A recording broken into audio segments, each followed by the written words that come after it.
A lot of conservation is done by volunteers. Many of them do practical work. They help in reserves, and they can help in seeing visitors, doing guided walks, doing practical work, in maintaining the reserve. And I do that myself, and it's extremely satisfying.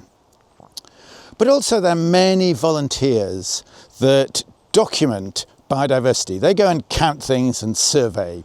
And our butterfly monitoring and our bird monitoring and the monitoring that takes place around the world is largely done by volunteers. So I'm here today with a group called the Breckland Flora Group. The Breckland Flora Group are based in the Brecklands, which is an area of East Anglia of considerable conservation interest. And over the last 10 years, they've been documenting the existence and distribution of various rare species, trying to understand what habitats they need, trying to understand what needs to be done to maintain this remarkable group of unusual species. It's the 10th anniversary, and we're meeting here to talk about what's been done and eat some cake. So I'm going to go in and talk to the volunteers and ask why they volunteer and what's been achieved over the last 10 years. The founders, Tim Pankhurst, Neil Armachilou, Julia Masson and Bev Nichols.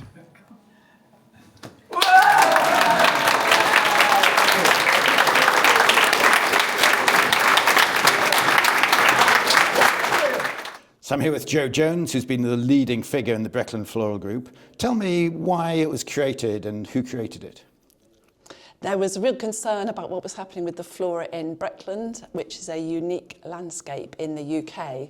It's both got a unique geology, very sandy, very chalky, unique climate, very dry, very hot and very cold. So you've got unique flora. 8 species are not found anywhere else in the UK. And we didn't really know what was happening, where these species were. There'd been a lot of work done in the 1990s, early 2000s, but that had dropped off, and it was like, spring speedwell, yes, it's a lovely tiny little plant, but where is it now? And we'd only got records from 2 sites. So what did the team of volunteers do?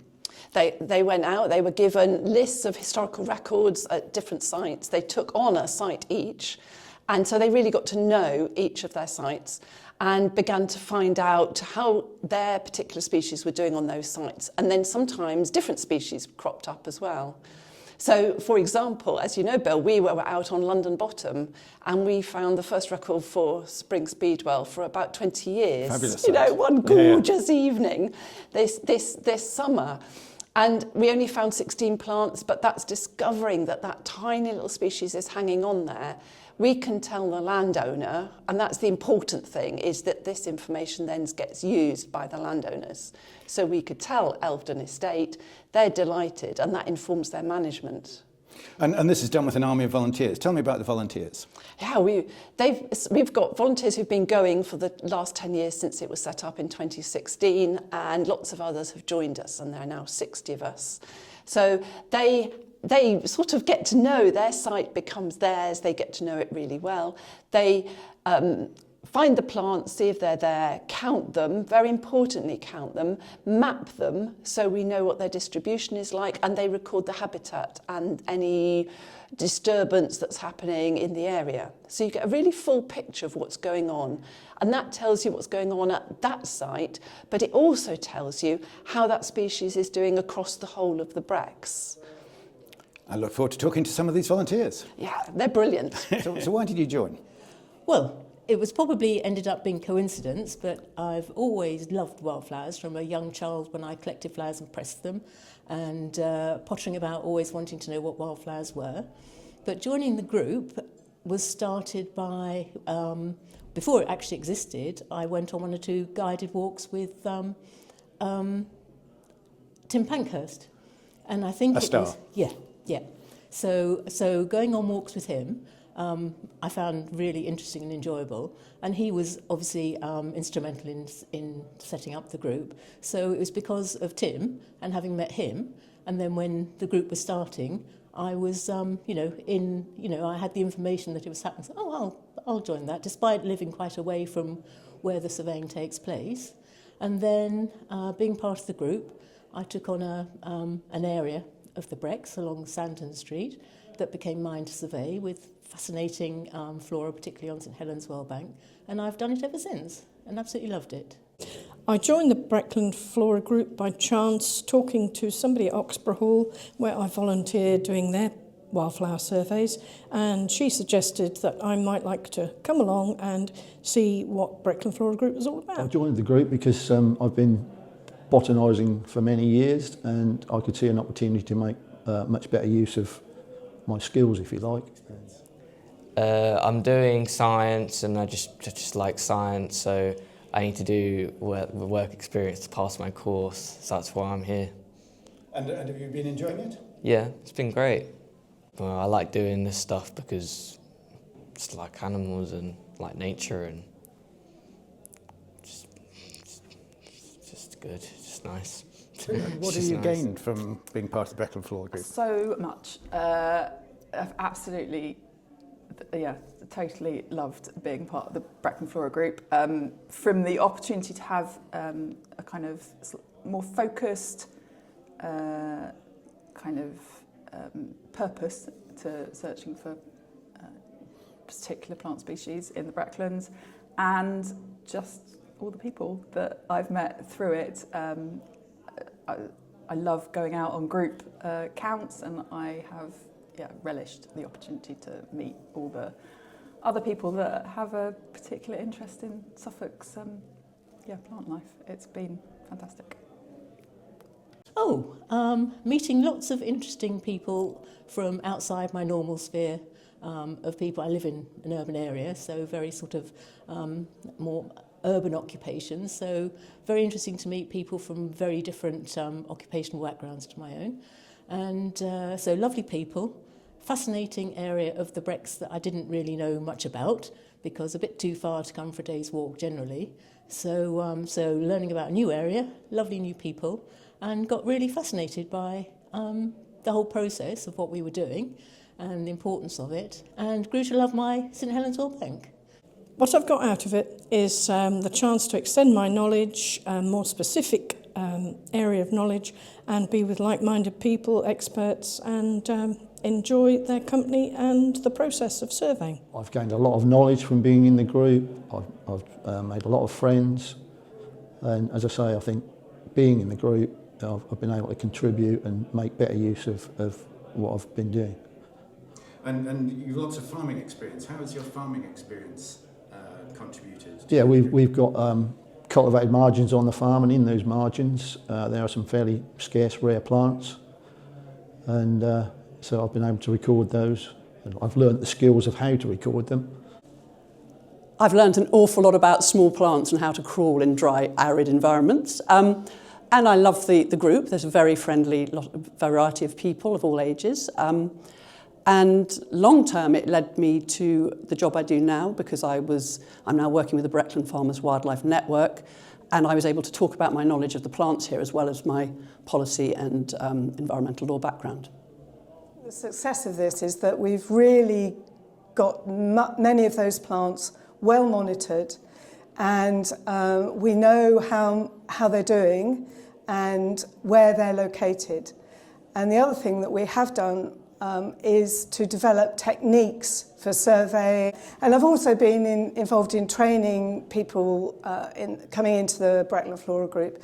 You know, we have a turnover of people, we have experienced people, we have new people who've not really tackled botany before.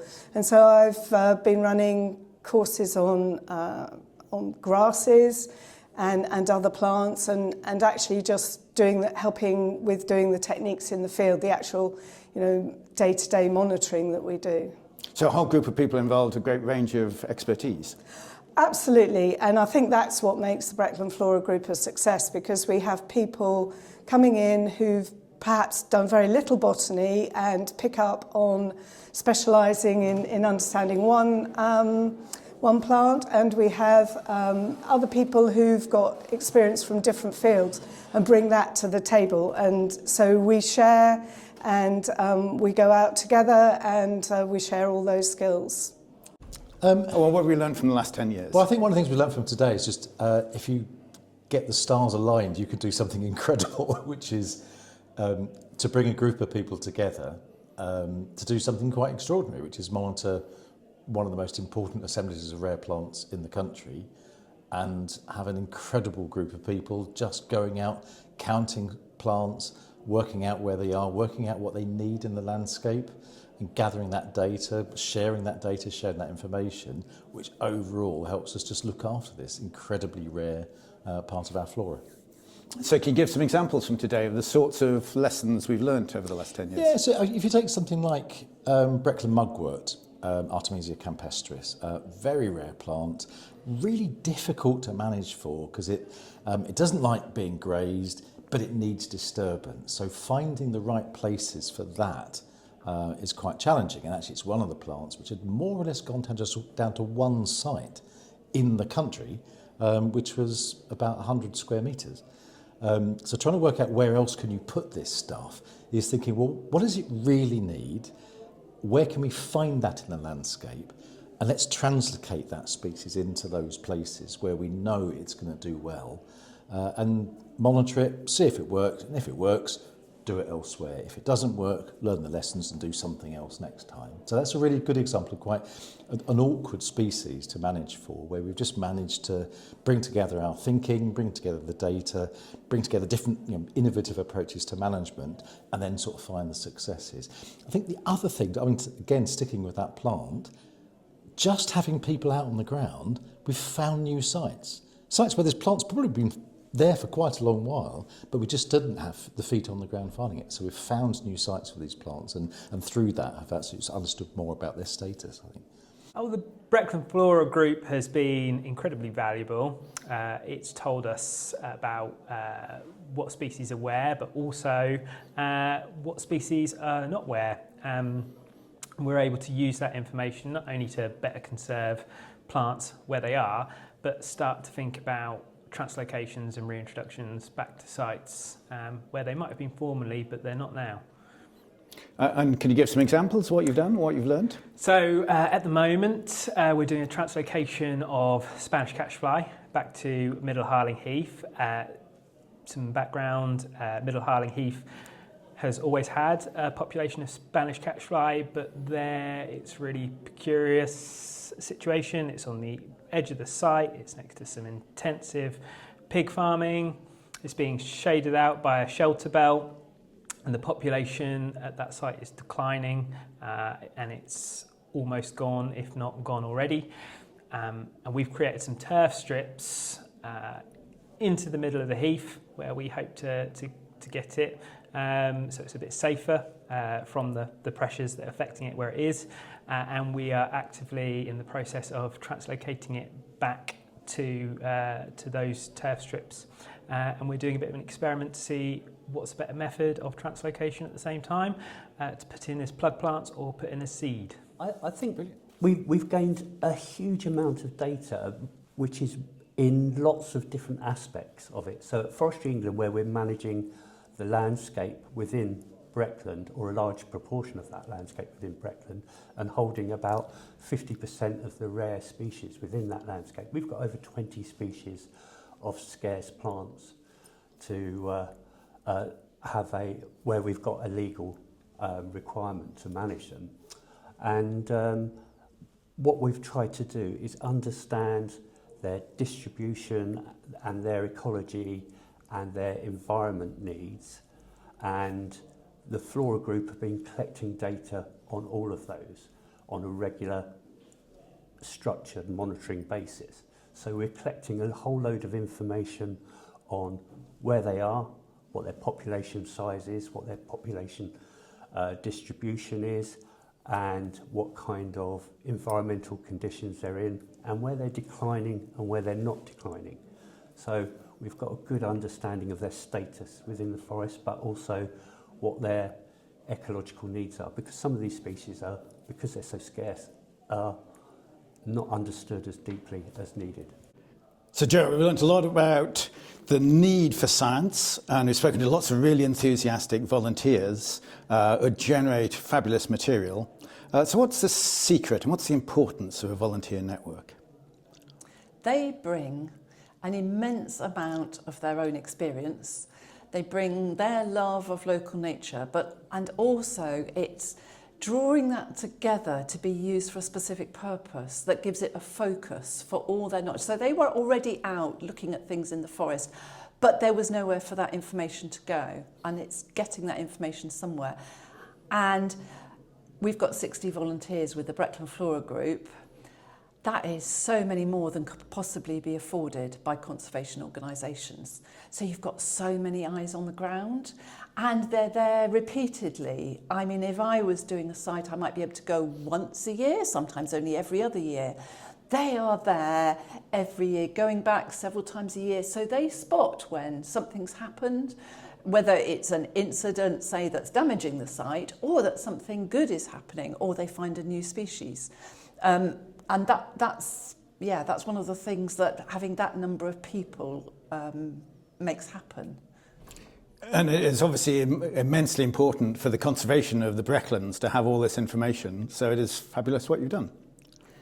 Yeah, it's fabulous. And I mean, the depth of knowledge and the immense amount of time they take, because not only do they go out and do the survey, they then have to go home, they map it, they put the data on a spreadsheet. Sometimes they can send it to me if they can't do that, but a lot of them take a lot of time and trouble to get all that data down. They take photos, all that put together gives us such an immense volume of information that is so usable now, but it will also be usable in 20 years' time. People wondering how things were and why they are where they are will be informed by the information we're collecting today.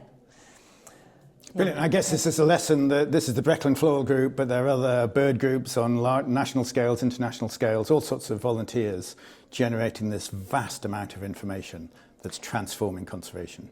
Yes, and I think it's easy to think it's easy. I mean, quite often funding is related to, you've got to have volunteers. And actually it's very difficult to get hold of committed volunteers because they're often pulled in lots of different directions. So we've had a very specific focus, asked for a very, very specific thing that they're getting, and we regularly tell them how their information is making a difference. So therefore there's an impetus to go out and get more information. And I wouldn't underestimate the amount of time it takes to manage a volunteer group and keep it going and enthusiastic. And it's delightful to see what a great success it's been. It's just wonderful.